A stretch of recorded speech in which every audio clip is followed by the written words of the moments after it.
کہ ختم نبوت زندہ باد، ختم نبوت زندہ باد، ختم نبوت زندہ باد، ختم نبوت زندہ باد۔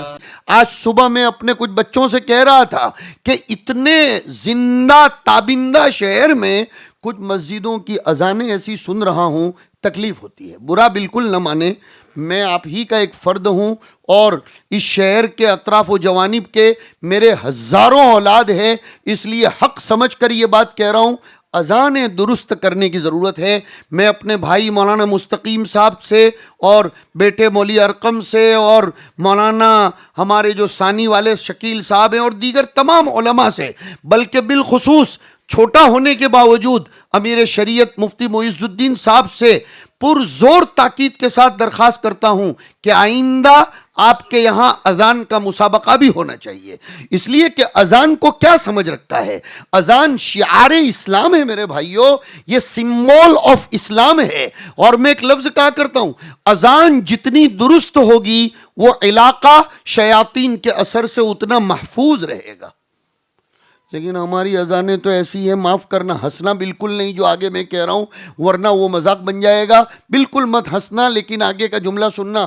ہماری اذانیں تو ایسی ہیں کہ بھاگا ہوا شیطان بھی واپس آ جائے۔ ہمیں تو اذانیں ایسی دینی ہیں کہ شیاطین بھاگ جائیں، اور جب شیاطین بھاگیں گے تو کون آئے گا؟ چلو ماشاء اللہ، دیکھو کتنے اچھے لوگ ہیں، کتنا شاندار جواب دیا۔ شیاطین بھاگیں گے تو فرشتے آئیں گے، اور فرشتے آئیں گے تو نورانیت برسے گی، روحانیت پیدا ہوگی، زندگی پیدا ہوگی، روح پھونکی جائے گی۔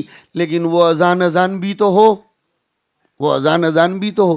مصیبت یہ ہے ہندوستان میں مؤذن ہونے کو عیب کی نگاہ سے دیکھا جاتا ہے، اور اس کی وجہ کیا ہے کہ مؤذن اور مسجد کی صفائی، یہ دونوں کاموں کو جو ہم نے لازم ملزوم کر رکھا ہے، صرف اورنگ آباد کی بات نہیں کر رہا ہوں، آل اوور دی انڈیا کا یہ حال ہے، آل اوور دی انڈیا کا، کہ جو اذان دے وہ صفائی کرے، اور جو صفائی کرے اسی نے ستیہ ناش کیا ہے۔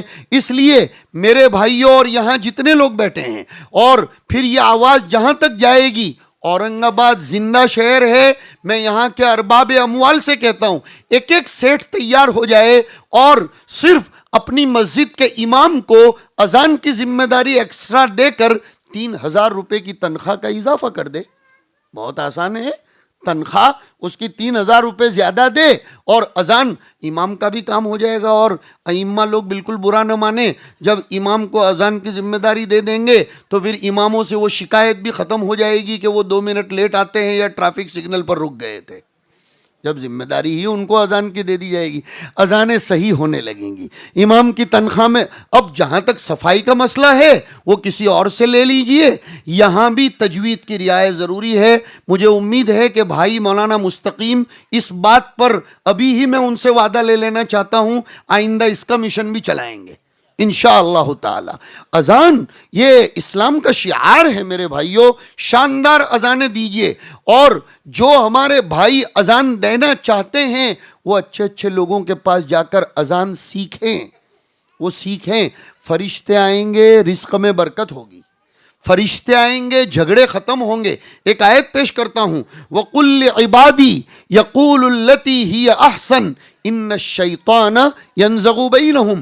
ایک صاحب معرفت نے لکھا اور بہت پتے کی بات لکھی، جس گاؤں میں اذانیں ٹھیک نہیں ہوتی اس گاؤں کے گھروں میں جھگڑے بھی بہت زیادہ ہوتے ہیں، اس لیے کہ شیاطین پھیل جاتے ہیں، اور شیاطین کا کام تو جھگڑے ہی دلانا ہے۔